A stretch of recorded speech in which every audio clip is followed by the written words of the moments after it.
What's good? What up? Waiting on the legend himself to slide in. No, he coming. He already in here. Well, he ain't in here, but there you go, Oh, right there. man. Oh There you man. go, Legend right? in the building. Oh Oh, man. standing Gotta with it. take it. What's up? Gotta take a shot on that. He here. Gotta take a shot on it. Had Hey, to- Me too. so we're going to do this the right way. We ain't just got a legend in the building. We got to talk about you for a minute, all right? So Talk to obviously, y'all know him from Deadwood, smart guy. You know the movie Baby Boy. that part. Don't forget about him being a childhood actor. Come on. Wild and Crazy Kids. Free. Hanging with Mr. Cooper. Yeah. Sister. Production for Unsolved, The Murders of Tupac and Notorious B.I.G. and Family Um, Time. So we ain't just dealing with an actor.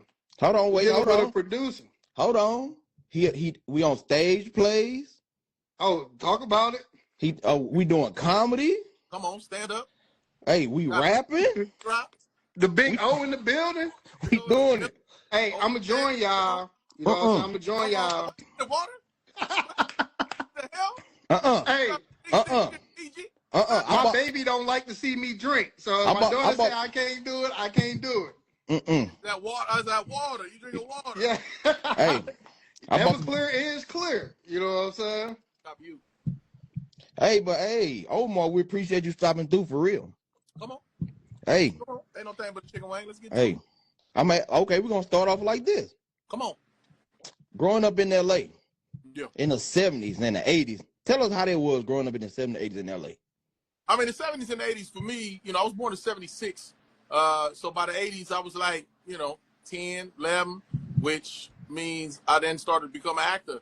You know what I mean? I didn't watch sports, and I wasn't like a Lakers fan or a Raiders fan or none of that shit because I was on the road.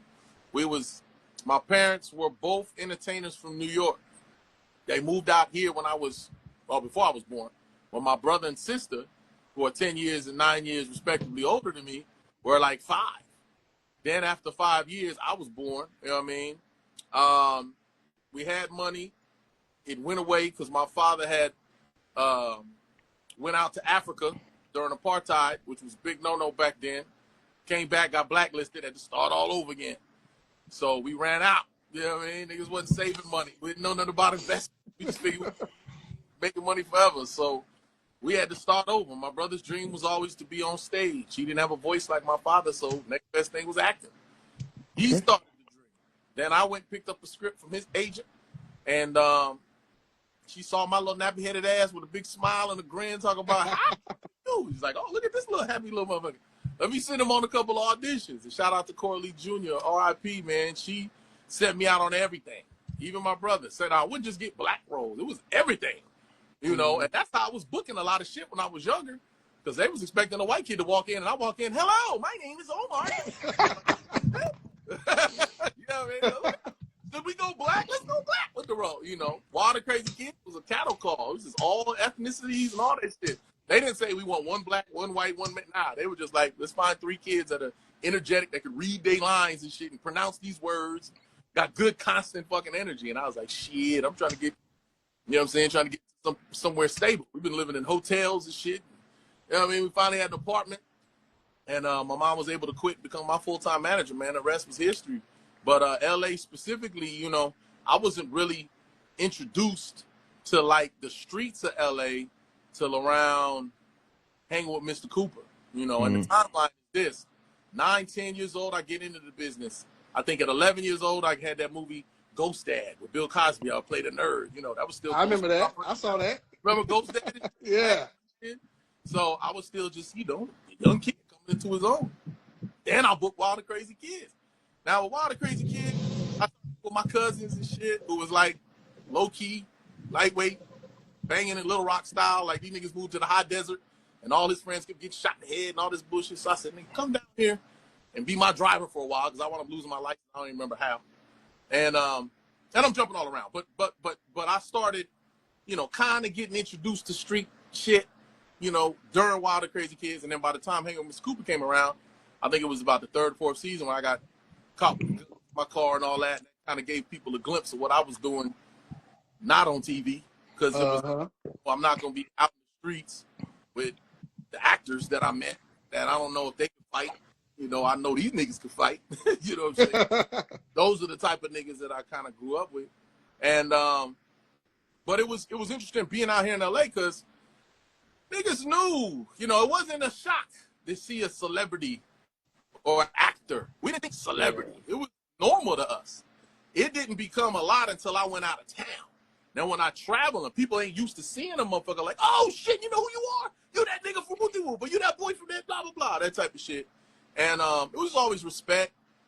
But after Baby Boy, it was a little different because, again, because I grew up, even though my father was famous, my brother was coming into his fame, and I'm doing TV shows, to me, it was still just a job. So I felt like a regular motherfucker. No bullshit. So when I go out and people start staring at me, I'm like, fuck this nigga looking at? Like, I would have to remind myself, nigga, you an actor. That's fine.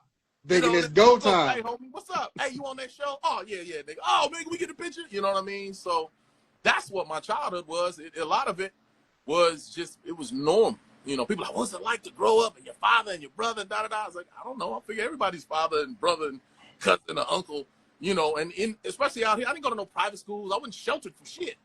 I was in a regular ass school. And kids from LA was busted. I lived in the Valley, but kids from LA busted in and they became my day one, my niggas, you know. And it's kind of funny too, because we was lightweight. Damn, this liquor kicking in fast. We was lightweight in high school. And I say lightweight because we formed cliques. We had niggas from LA and most of them was playing sports. And then we had niggas from the Valley that was real street, but they were like, yo, we gonna go body, no face. Like, it was kind of weird. I was like, why? Like, he wasn't like, oh, because you an actor, we don't fuck up your face. It's just kind of what we did. I don't know, it was kind of crazy. And then later it would turn into regular fades and so forth. So I don't know why we went straight to the street shit. Probably he got a blue hat on, he got a red hat on, and I'm just feeling like we gangbanging in here. But I mean, that's just, again, it was all kind of normal to me. Nothing really became like, oh shit, until I did a show called Playmakers, man. And that's when it kind of got oh shit for me. That was when I did this series called Playmakers, man. I didn't get to play football. I wanted to play football so bad, but I already had a job. Coach didn't want to hear nothing about my job, nigga. he want me at practice. You know, first day of school, high school, he's like, you want to try out for this? Hell yeah, nigga. He said, well, better be here today. I'm like, damn, I gotta be on set, man. I can't do it. The fuck on. So I got this gig doing playing the star running back for this team, this fictional team that filmed out in Canada, out in Toronto. Woo! That place, boy. If you ain't been, boy, treat yourself, don't cheat yourself. Yeah, it's cold. Fine women out there, nigga. It don't make no sense. They don't even know they fine. They just so like, you chose me? I'm like, oh shit, yes, bitch, yes. Like, all of you. Oh, I loved it. And that was that. But then when I got back home, I went to Vegas. I used to go to Vegas. All through Smart Guy, I went to Vegas every other weekend. This was after that show. It was a problem for about a year, you know. But I was there, and I remember I had to get rescued from a casino. Like, it wasn't black people. It was everybody else. Everybody that watched ESPN would go, oh, shit, that's DH for Playmakers. Can we get an autograph? And we got mobbed. Me and my niggas got mobbed. The security had to get us out of there. It was fucking crazy. But that was the only time I really remember going, damn, this is some wild shit. This ain't no every ordinary shit. I'm very long-winded, so feel free to cut me the fuck off.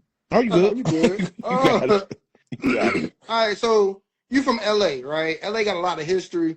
All right, we from St. Louis. Oh, Tap us into this real quick. So, do you remember life after the LA riots and all that happened?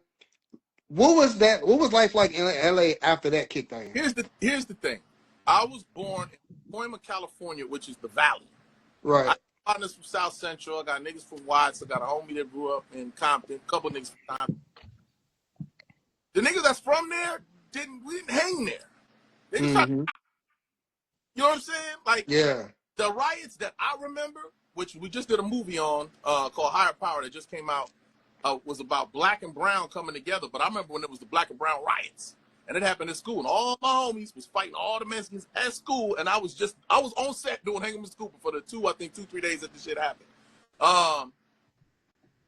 But like with the Rodney King shit and all that, you know, I was a celebrity. You know what I'm saying? I like to say, oh, we didn't think of it like that. But I didn't go out every fucking way. I wasn't a part of every situation. You know what I'm saying? I'd go out when it made sense to. I'd go out, people like, nigga, you know who you look like? Because they didn't believe I'm there. Like, what the fuck you doing out there? But I didn't feel it change because I didn't live there. You understand what I'm saying? And then it's like, oh, going to the street, going to the store was different after the riots, and then going to the store was this. Like, nigga, I was over the hill during that shit. You know what I'm saying? I was in the valley with my shit, but the way we moved around was just a lot smarter. You know what I mean? Like the niggas that I grew up with, they turning 50 now and they're like, I can't believe I made it this long. Like my real day one niggas is blown away that they still alive, which is crazy. I remember my nigga Stolly Ray said that shit. He was like 25, nigga. He was like, I can't believe I made it this long. My nigga from Watts was just telling his story. My nigga Marcus Nash was just like, nah, nigga, they had insurance banking on the fact that we wouldn't make it to see 21, 22. So, yeah, the shit changed, but again, a lot of it gets publicized differently. Every time something happens out here, everybody calls me like, oh shit, y'all all right? Oh my God, nigga, I hear it's flooding and shit's going crazy. Like, nigga, it's a little bit of rain. We all right. Like, fires were crazy. Hey, no, the fires were crazy. I don't want to understate the fires. But again, it wasn't like you just like flames everywhere. It's like COVID. Like, oh, it was bodies on bodies on bodies. Like, yeah, well, that's what we'll say 30 years from now. But it wasn't as bad as it was Yeah. over there. All right. Do you remember Here we go.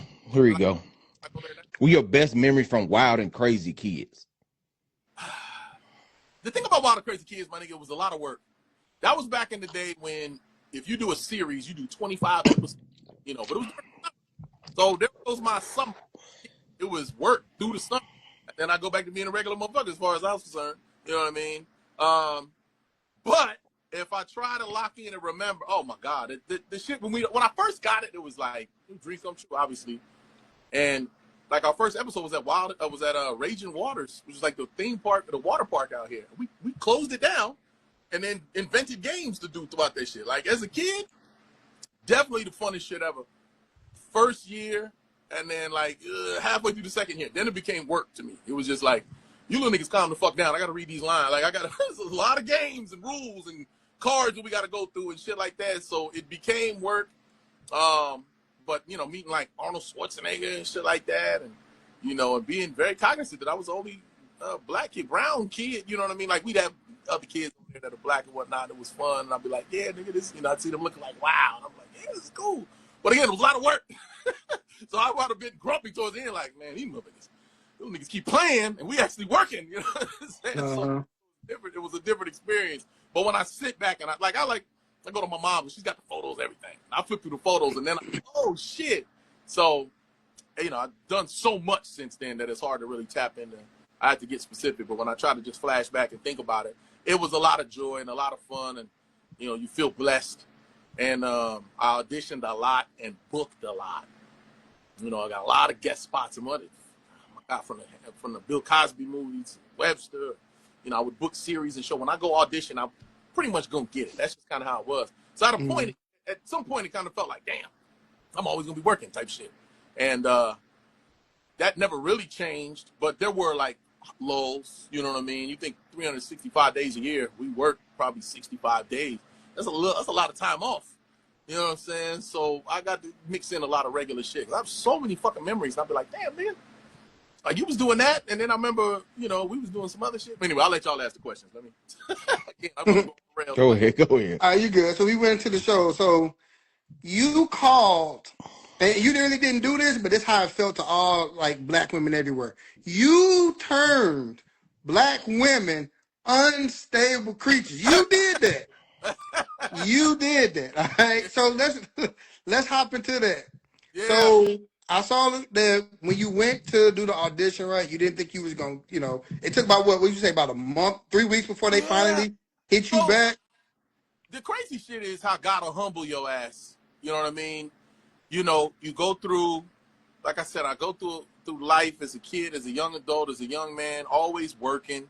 So, I didn't have respect for money and invest and do all that shit. I was like, I don't give a fuck. I'm always gonna book some shit, and I always have, but we'll get to that another. But it was one of them things where it was Wild and Crazy Kids, and it was Hey with Mr. Cooper, and then it was Smart Guy. In a row, consecutive. Bam, bam, bam. Started at 9 years old, now I'm 24. Now I get this call from John Singleton. And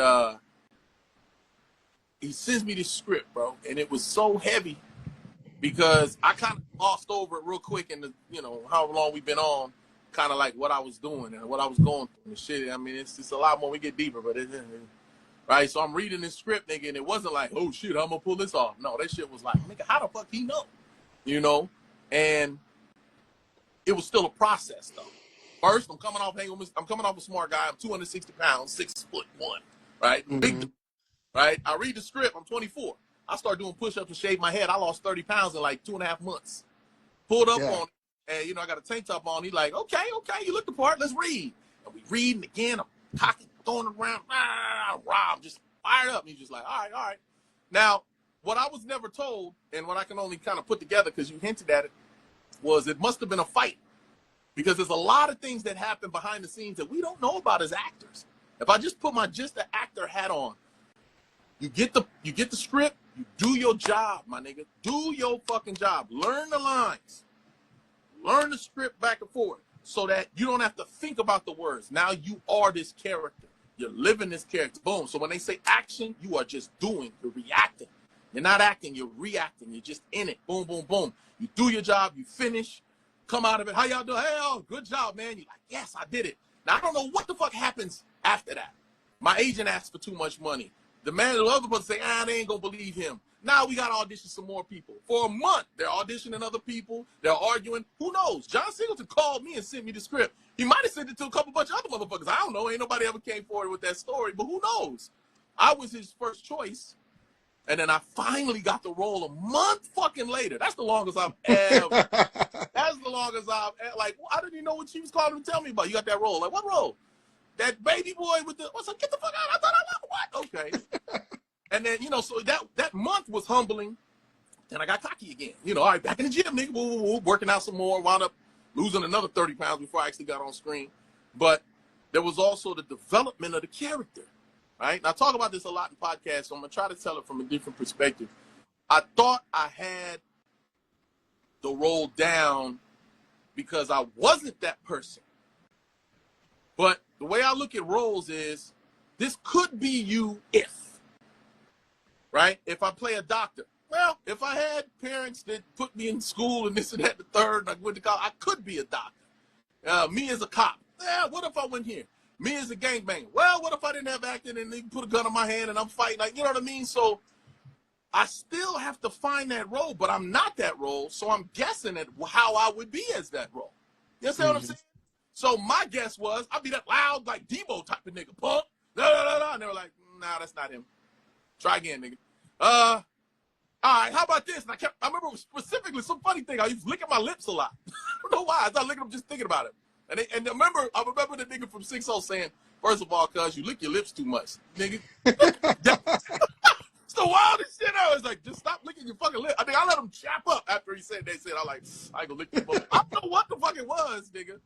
But I still had to develop the role.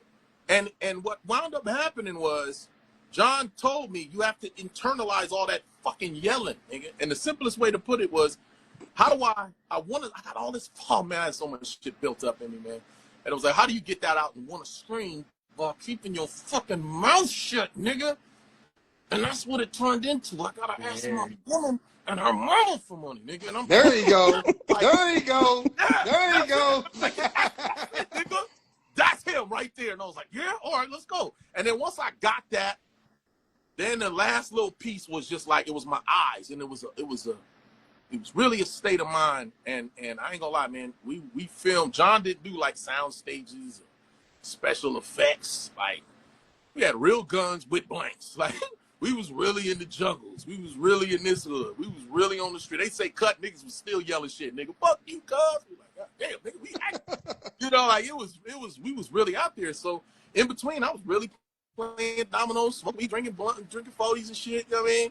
We was just really just locked in, and then it was just like, all right, what scene are we doing?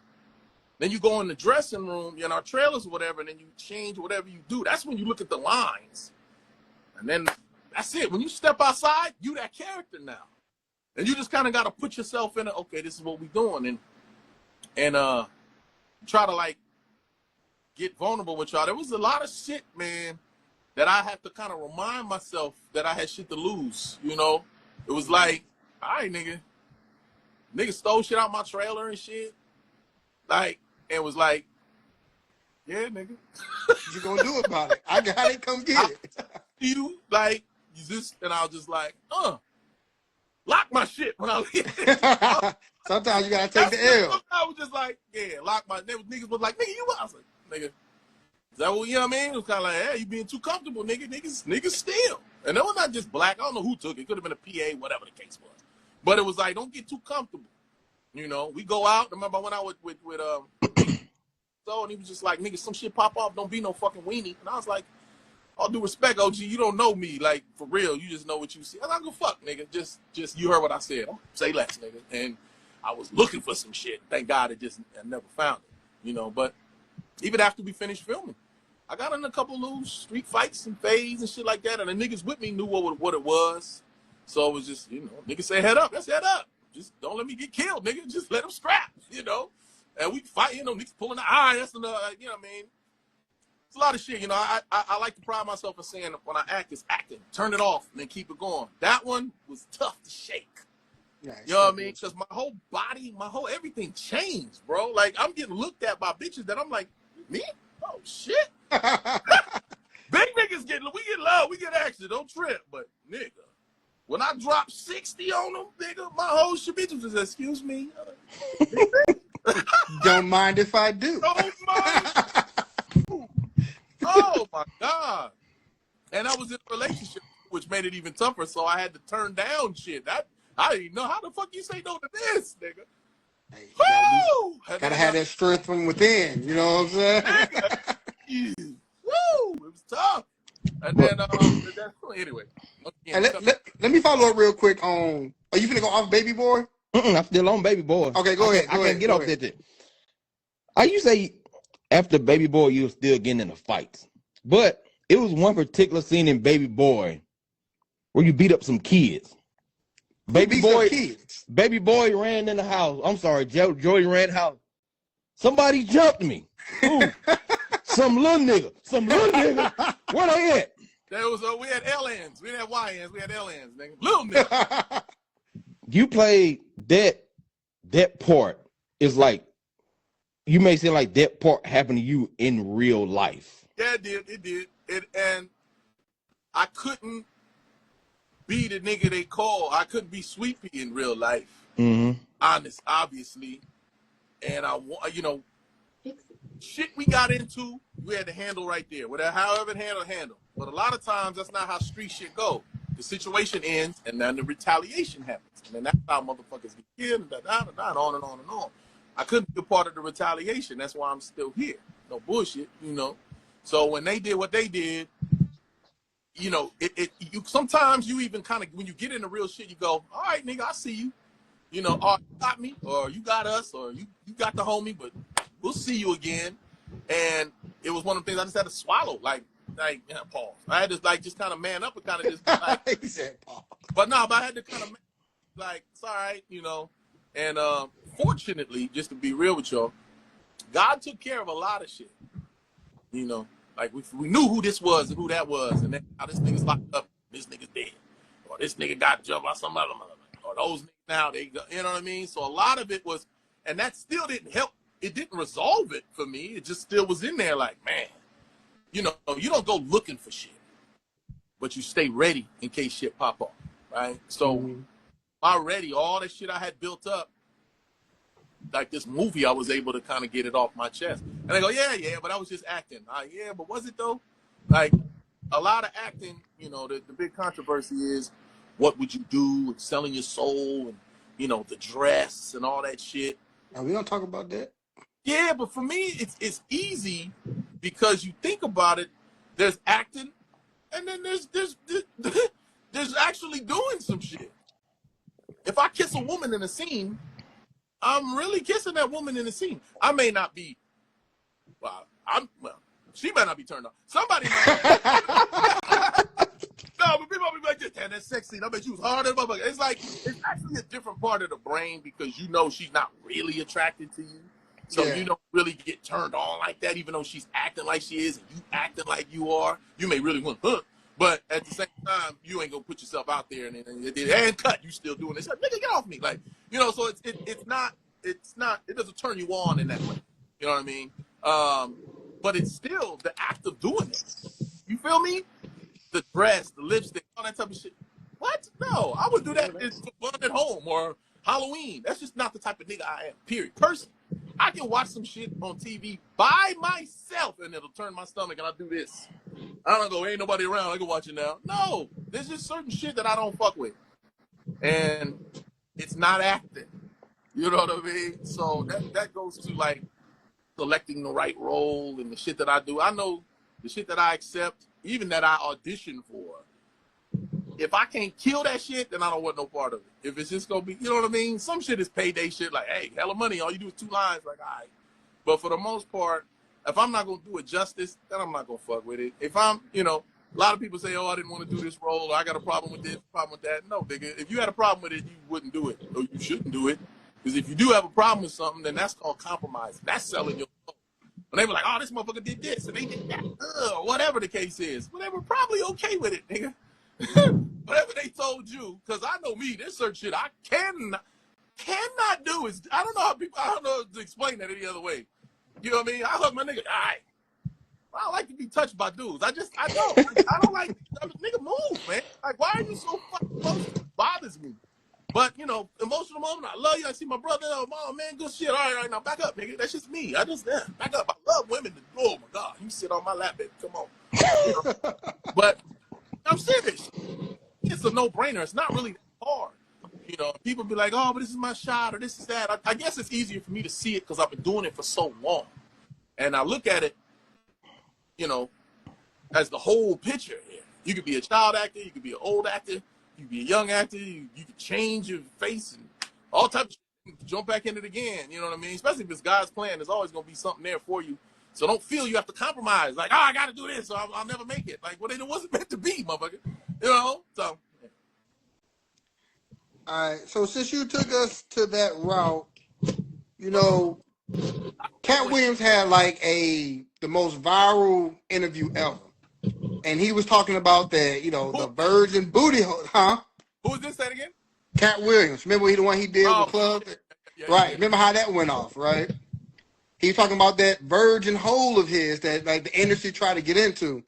How, like, from from your point of view, is that like a real thing? Do people are people really being denied or given access through certain doors based on willing to compromise that virgin hole? You know what I'm saying? Is that a real thing? Listen, this is the best way I can put it. So I talk about, a lot of times I talk about if you're auditioning for something. It doesn't have to be an audition. It could be like whatever line of work you do when you have to interview for a job, right? People that are going to hire you are human. And what that means is, A, they want to know you're qualified. But if it's between you, that's very qualified, and this other person that may not be as qualified, but they fucking, they probably gonna go with fucking. That's where the casting couch comes from. You got this beautiful, gorgeous woman that's willing to do anything, and this sort of attractive woman that's very talented. Well, it sucks for you, very talented. I'm gonna go with fucking. Because it's my choice to hire you. Now, I don't necessarily agree with that thinking. I would rather see a movie that's good than somebody that just looks good, but the movie's fucking terrible. And we see a lot of that, or the song, or this and that. There's a lot of shit that's like, who hired this person? And then you see their titties, and, oh, okay, I see why they hired this motherfucker. But this shit is awful to watch. You know, there are people who have different desires and likes and needs. And there are, all of those people exist in this same world we're in, right? So you have these people with those desires and needs, and they're put in positions of power. And you have the same people that are in the same desire and need, but they're living, I don't know, not their truths, I guess. You know what I mean? Like to the whole, oh, yeah, would never do that shit, but inside they do that shit. And they get caught in those situations, right? But the people that are in the places of power, they're just looking for people like them. That'll do it. And they'd be like, oh, this person's real talented and funny and this and that. I hope they're one of us. Hey, you want to stay after 12, mother? You know? And they stay, wee. And if they say, no, I'm going home, nah, you know. But there's plenty. There's plenty. So that's where it gets weird. I think when we get all these cases and all this shit is people get confused into thinking that they have to do certain shit. You know, I tell women, especially black women all the time, like how do I get around the Hollywood and all they see is this and da-da-da-da. Lead them on. Lead them on. Don't lead too far. Don't get right to the zip and like, psych. No, don't do that, bitch. Just don't go upstairs. Go to the hotel room. I'm sorry. Go to the hotel. Oh, Go to the lobby, have a couple drinks, and then go, oh, baby, I'll see you tomorrow, and flirt some more and leave. That nigga be like, oh, I'm going to get that. And then we'll go find something easy and then go, you know what I mean? And be all right. Don't say, I got to go upstairs and fall for it. And now you upstairs knowing your ass shouldn't have been there. And now you talk about he did this and he did that. Because, yeah, he was probably wrong up there or she or they or whatever it is. But we all going to look like, bitch, why was you up there? It's going to be hard to be sympathetic. And the guys, too. Oh, he took my virgin hole. Why were your pants down, nigga? What you mean he took your virgin hole? He shouldn't have been nowhere near your virgin hole. Oh, man. Why? He wanted out. He did it. It was so what, nigga? Yo, shut the fuck up. There's, you know what I mean? So, you know, people can spin it however they want to spin it. I want to feel bad for kids, but I always blame the parents. I heard about the Nickelodeon because it happened before I was there, but it wouldn't have mattered if it was during my era because I had a real mother.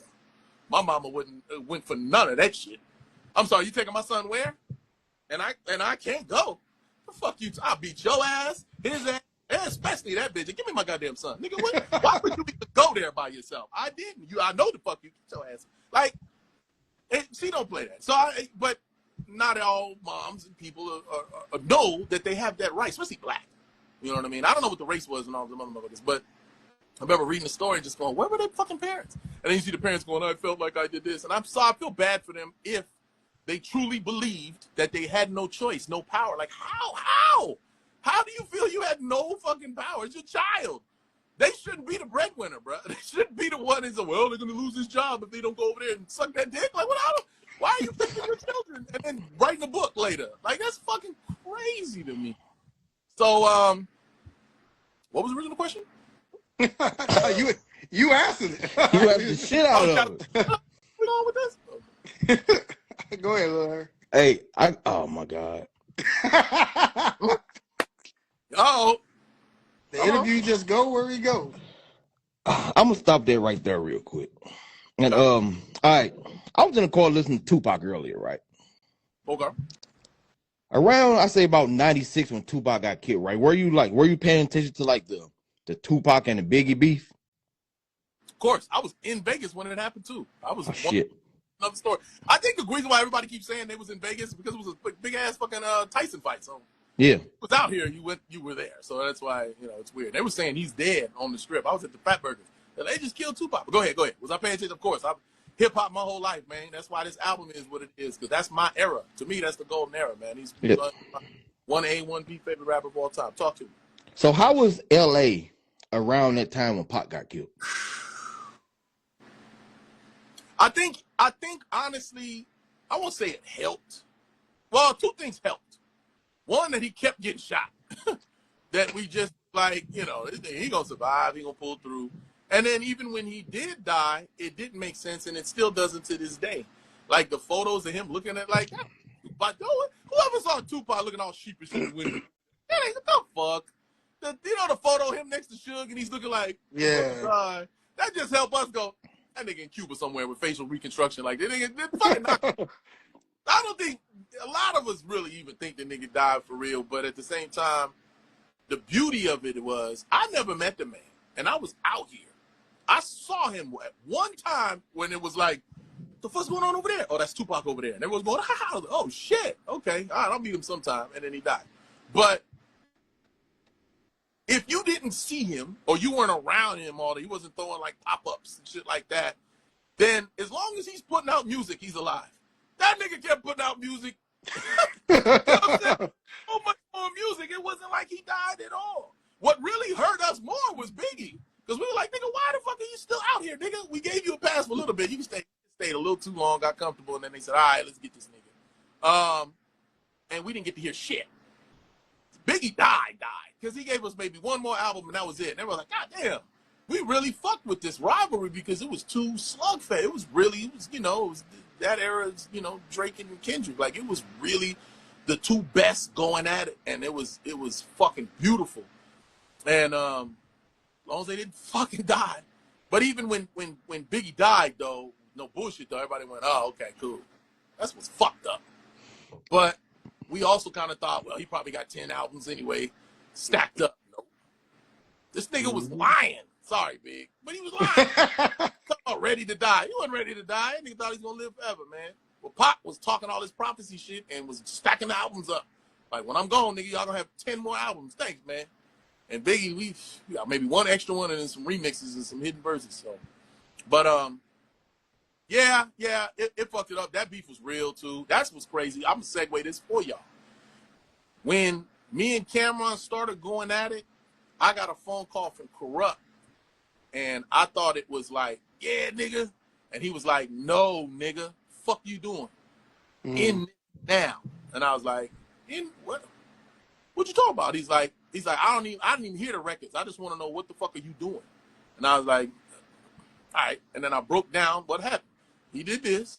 I did that. It's back and forth. And he's like, nah. And he's just straight like big bruh me, like OG me, like, nigga, nah, nigga, I lived through the Pop and Big thing. We're not going through that again because you don't know how important you are to the West Coast. If you start this shit, we are behind you. Shut this down. I said, nigga, you got me feeling some kind of way. Trust me, I'm shutting it down. My father and mother were born in Harlem. This ain't a Harlem thing. It sure the fuck ain't a New York. No, nigga, this is me against him on some, he said this, I said this, and we promote some shit. Listen to the music. And he said, fuck that. And he kept talking. He went on for about an hour. And I said, nigga, would you listen to the shit? And then he listened to it and called me the next morning. He was like, never mind. Fuck that nigga up. No, he heard it, though, but he had to hear. That's why the scary thing is people not understanding the narrative. People just listening. What? My brother called me, too, on the same type of shit because he's. I gotta be careful talking about my bro, man. I love him to death, man. But I be getting, saying a little too much. But I'm not gonna do that. He hit me though on some trying to give me some advice shit, and I knew he hadn't heard shit but what someone else told him. And I was like, nigga, press play on the record and call me back. I heard the record. Are you talking crazy? All right, well, press play on the interview where he started the shit, and then press play on the other interview on the podcast that he said some more shit, and then press play, you know what I mean? And it's like, whether he got it or he don't. But as a man, I'm like, I'm grown, nigga, so knock it off. But those are the only two people that called me on some, nigga, knock it off. Everybody else was like, nigga, let's burn the whole place down. I'm like, calm the fuck down, man, because it's never that, but it's hip-hop, man. Hip-hop is combat, man. Hip-hop is raw. It's getting after a nigga and talking shit, whatever, and then if it get physical, then you weak, in my opinion. You tripping, nigga. You think I'm going to go see Cameron and try to fight the nigga? Like, that's weak, nigga. That's weak as fuck, nigga. Fuck no. You know, they like, y'all need to get in the ring and shut the fuck up, nigga. This is hip hop, but we're in a different era. We're in the era of the podcast, and all due respect, and I can't knock the hustle. I can't knock the hustle at all. Y'all are eating on your side. People get interviewed. We eat like everybody's eating, which is great. So I get it, you know. And I wasn't gonna say this, but no, I'm not gonna say this. The only thing I'm gonna just but. It'll come to it. We'll wrap it up. You know, we'll figure it out the right way. You know what I'm saying? Because everybody, a lot of people fuck with it. Cameron. A lot of people fuck with Cameron. And the funny thing is, I'll say this: a lot of niggas that just shut the fuck up, and then when they see me, be like, "Yeah, good shit, nigga, good shit." You know what I'm saying? A lot of motherfuckers. So when I see him, I go, "All right, nigga." But so that's why you ain't seen a lot of collaborations. And I think the main problem is that he's on the East and I'm on the West. So if I did one song with Glasses Malone, and we didn't go crazy. We just talked about our culture and then we got off the subject. But a lot of other motherfuckers that want to get down, they're doing too much. I'm just like, no, nigga, no. That's why I put out this album, Overstand Me, and you hear 15 tracks where I ain't saying shit about nobody but my hip hop. You know what I mean? I ain't doing shit that's too young. I ain't talking about trap music. I ain't gang banging. I ain't doing nothing out of my element. You just hear a lyricist, nigga, that's been through a lot. And, and I'm living in my truth. My hip-hop. The shit that I miss about hip-hop is what I'm doing with my music. And the album is definitely fire. So you kind of mentioned this a few times, so I want to kind of like hop on it because we from St. Louis, right? St. Louis, we got like you said, yeah, I had LNs, we got YNs. They're going crazy out there, and a lot of these situations you're talking about, you know, especially once you became like who you are, like you can get an initial altercation, but your boys, your OGs would be like, nah, you got a future, get out of there. Yeah. Talk to the young boys about the importance of having OGs like that. Just like you said, corrupt call. Tell them how important that is and why don't we have that no more? That's a tough one, man. And it's like, because I done lost a couple, man, and I've always been the alpha dog. I've always been the type of nigga that's, you know, what are we doing, oh? Then I'll let you know how we moving. And then I've got cats that ask me, what should I do here? How's this? And da-da-da. It's hard to have the time, but OGs are important as shit, man, because it's a big responsibility. We can't keep saying, these little niggas tripping. Nigga, they didn't just come to the world with a fucking pistol in their hand, nigga. They used you. Go do that. That's fun. Look at the little nigga. And they went off with that shit. So I think more of the, how you say, we always talk about accountability needs really needs to go to the OGs, nigga, because you started this. These niggas just born in, just birthed themselves, nigga. Now, there is a peers raising peers and babies raising babies aspect of it, and I know that. I remember that. I remember when my father, who wasn't around enough to try to father me, like I had a lot of respect because my mom beat my ass. No, my mom really kind of drilled, like, respect your, she like, you think this hurts? Your father, like, you respect your father. And I was like, all right. But when it came time, I was just kind of like, nigga, nah, I got this. Like, he found some guns that I had. And he was like, give me the guns. Oh, what the fuck you mean give them to you? He's like, I'm going to get, like, break, nigga? And I remember it was my nigga that told me, go ahead and give it to him. I remember looking at him like, fuck you mean? He's like, nigga. And he didn't say, we'll just get some more, which what he could have said. I'm like, yeah, you right here, nigga. But he kind of looked at me like, nah, nigga, this is your pops, man. Go ahead and give him that shit. And I was like, all right. And I did. Unfortunately, he gave it to someone else who gave it right back to me, and then I got caught with the motherfuckers. And then like, bitch, you gave me the motherfuckers back. But that, there is that aspect. I think a lot of us, I don't know, because we always feel like people older than us don't get us. So it's like, but oh, you know me, we the same age, bum, bum, bum. So if you say something, bum, bum, bum, but it's more important for niggas to really take that leadership role, man, because niggas listen, man. Kids listen. They really do, man, if you talk to them the right way. You can't talk down to a kid, talk shit to a motherfucker. They're little humans, nigga. I remember I didn't have respect at all. If I ask a question and you say because I said so, or just do it, shut the fuck up, I was like, this motherfucker don't know the answer. You know, be it a teacher, be it this, be it that. I think luckily only the cops was the ones. We don't play about this motherfucker LAPD. I get pulled over, I turn to a whole different motherfucker. Like, absolutely Real not. proper. What? You know, which is something that I'm, you know, I got to cross that bridge pretty soon with my kids. It's like, stand your fucking ground, nigga. Don't let nobody talk crazy to you except the police. But it's very important, bro. It's just, I just really think it's more on us. So they always say talk to the kids. You have to talk to them straight up, but they almost have to come to you. Like I've done a lot of high schools, and thank God for baby boy. You know, that's one. They look like little unk, OG. What, nigga? They go, that's him. Oh shit! And then they look like, you look like a regular nigga. What they expect? And then they go, how the fuck do I get out? And I remember the first kid that asked me that shit, and I would say it broke my heart, but I felt the need to just, hold on, let me talk to him for a second. And it's like, how do you get out? You know, I gave him some cliche shit, but also at the same time, I looked at him and talked to him. Instead of like, oh man, you be all right, man, just stay in school, keep up the grades. You don't want to hear that shit. Tell me, if you look like me, then how the fuck do I get to be where you at? I'm saying, I don't know exactly, but I tell you, this is the mind state. Just know that you can. A lot of kids don't think they can.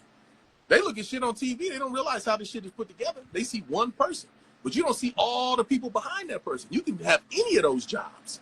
There's tons of jobs in the entertainment industry and in the business. There's a lot of people that have managers and directors and lights and camera and boom, boom, boom. There's a lot of jobs that black kids don't even know exist. And once they know that those opportunities are there, then they'll know that it ain't just, well, I got a rapper, athlete, or this and that, and the third. You know what I mean? There's hella shit that you could do that you don't have to have, degrees for and all this other shit. You just need to be there, right place, right time, and just know that there's something else. I think one of the saddest songs ever made was "To Live and Die in L.A." Because a lot of people ain't make it off their block, man. It's crazy. All right. You're very close to like one of the most famous movies in LA of all time, Boys in the Hood. Now, Oh, you not yeah, Boys in the Hood. Yeah, I was Now, not saying like a lot of people think that as black people, that's how we really are, or that's how LA really is. I know it's not, but explain like LA's not really like that. Explain to the people. Well, Boys in the Hood was directed by John Singleton. Right. So Baby Boy. There were comedic moments and slightly exaggerated moments, but no, it's Damn It's it. like that. Damn it. no, yeah, Boys in the Hood, nigga. Especially Boys in the Hood. I think that's what was so groundbreaking about it. John Singleton was the first, in my opinion. I think, you know what? No, let's see. South Central was before Boys in the Hood. That was pretty good. Colors was dope. There was a couple, but I think John really took it main shot because he knew who to cast. Somebody like Ice Cube who has a huge following. Then you got a couple other unknowns that you made icons out of. But he was from there. He just wasn't about it like that, but he was there.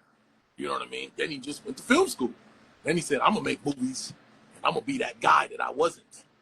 You know what I'm saying? But I'm going to make them about that guy. So the authenticity was pretty fucking spot on, man. I mean, a lot of them cats, remember the nigga that shot Ricky? Boom, he ain't with us no more. That nigga went on, you know what I mean? A lot of cats really with the shit. There was always a lot of active gang members on both of those sets.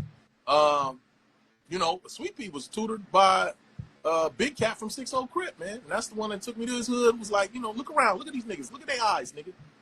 That real. Big O? Huh? Is that Big O you talking about? Big Cat. Big Cat. Yeah, Big Cat from 60. And that was the nigga who told me don't be no weenie, nigga. When we get out here these streets, nigga. And I was like, I'm gonna show this nigga. But yeah, no, this shit was pretty fucking authentic. You know that scene where they with the he really shot. That was authentic. Everybody flinched when they was on the Shaw lined up in the low. Yeah. Nobody. You do that shit out there, niggas spread. He's like, just keep the cameras rolling when I do this. If they go shoot back, they gonna get in. Yeah, we used to be out there a lot, man, and it was, even me, man. I was like, nigga, you was an actor, da. Nah, nigga. We was out there. But again, it was a different era. I had niggas around me that understood the assignment. Like, yo, that's the nigga from, no, we got to keep him good. Especially if they was my niggas. You know what I mean? We got niggas now with the camera. They put the camera on their breadwinner, nigga, and get fuck his shit off. And then sell it to TMZ or some doofy shit. Like, what the fuck? Now that whole check gone because you wanted that one little quick one. Nigga, that's crazy. But definitely changed. The bad. They want to fumble the bag, but just like this is us. This is our. They knew who a nigga was, which was cool, man. And a lot of prayers, man. But yeah, I don't know. There's some movies that be on some bullshit, but but Baby Boy and Boys in the Hood. I couldn't attest to what's the one with Omar Epps and Tyra Banks. That was about college. I don't know how to higher learning. Higher learning. About that one, I don't know. I just personally don't know, but I can tell you the sets that I've been on and the movies that I've seen, and from being out here though, those was yeah, and it was also tough from a movie making and entertainment industry point of view, where niggas was really getting shot in the theaters. That's the problem with Baby Boy. We didn't do good in the box office because they didn't want to put it in many theaters because they was worried about shot in the theaters. Hella niggas was gangbanging. Going to the theater, nigga. They doing a movie about my hood. Shit, I bet I'll be in the theater. Who's this nigga? Baba. Yeah, game time. Hey, let me ask you a question. So you also obviously businessman too, right? Business savvy, stuff like that. Copy that. So like for black people who trying to come up and understand economics and get their finances right and not necessarily get rich, but just get on the right path, drop some game to them about, contracts and stuff like that, that we don't necessarily know, that people don't teach us in the hood, that you Yeah. know? Yeah, I mean, it's a lot too because I had to learn by trial and error. You know how many accountants I've been through? You have to do more than one job. Just because you hire somebody to do the job, you're gonna wind up having to fact check every fucking thing. Don't just be like, here, sign here. My brother went through it too. A lot of motherfuckers have it, man. You'd be surprised. You think it's common sense. They're giving you all of your money. You are going to have to pay these taxes. So you're only going to spend half of your money. The rest is put away for taxes. Sounds simple enough. You get a big ass amount, I'm gonna just spend this little piece. The rest is taxes and bills. And then the year starts over and you're like, all right, what's left? Nothing. And we gotta pay taxes. What the fuck? How we gotta pay taxes? I only spent this much. Where's fired? You know, and you don't get that money back. You just gotta pay taxes on the next one. And then you gotta catch up and catch up. So you have to pay attention. You have to ask questions.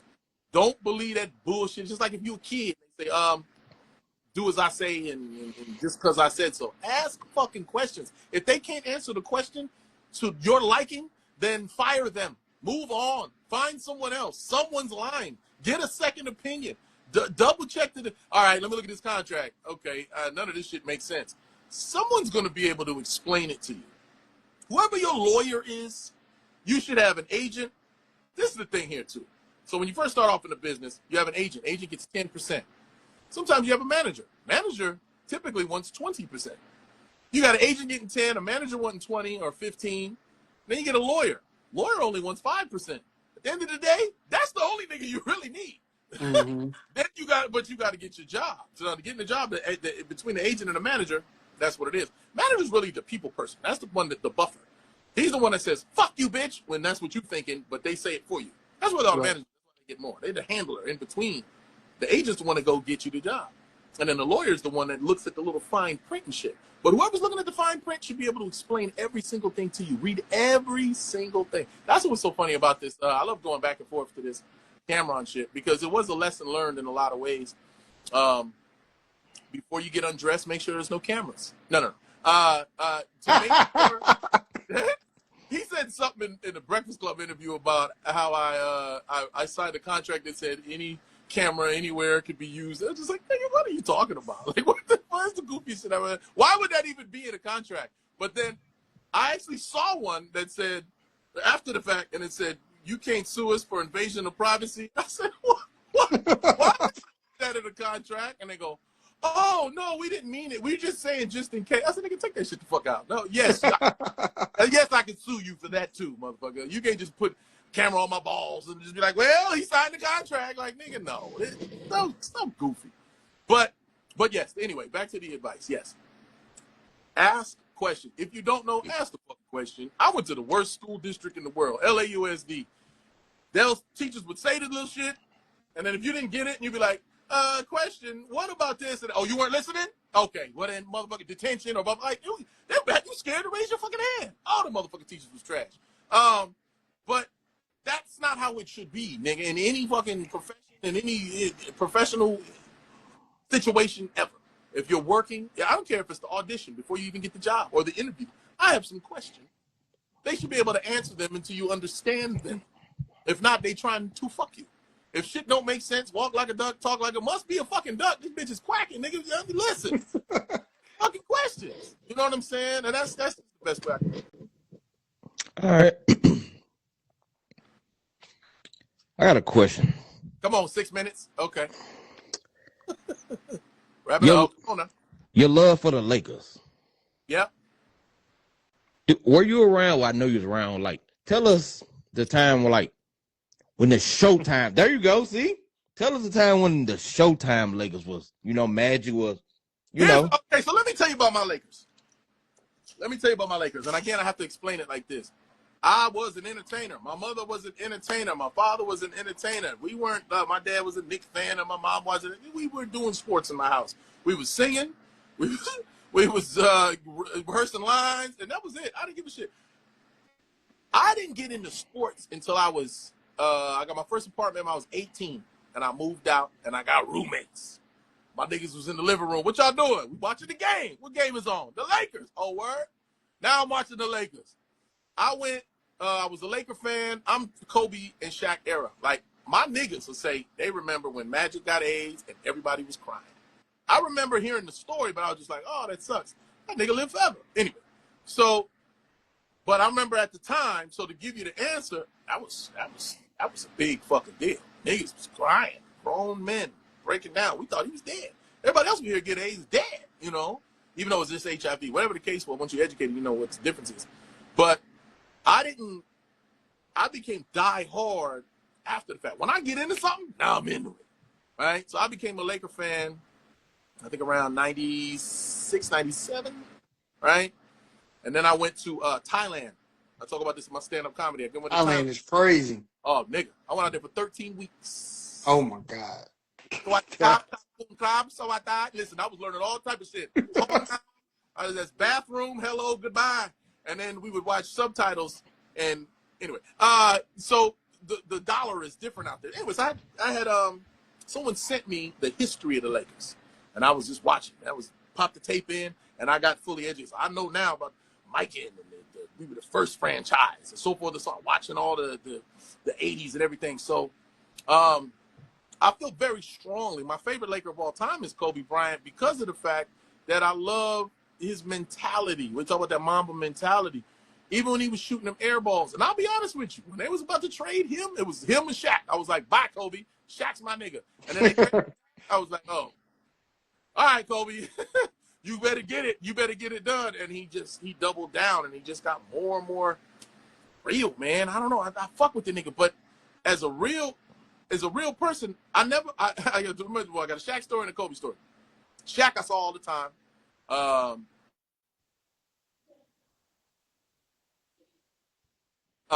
Very, very real, very likable, lovable dude. Kobe, I'd always hear stories. He's an asshole. He's this, he's that. I'm like, I don't give a fuck. I know when he's out there, he do what he's supposed to do. I don't want to meet him. And there was one day I was at the game, and I remember it was like a timeout. We was winning, and we talking in the stands, whatever, whatever, we laughing, like, yeah. And I remember I looked down at the court, and Kobe Bryant's looking right at him. I don't know if he was looking at me, so I looked around, and I kind of went like this, and he went like that, and I was like, that's it. That's all I need.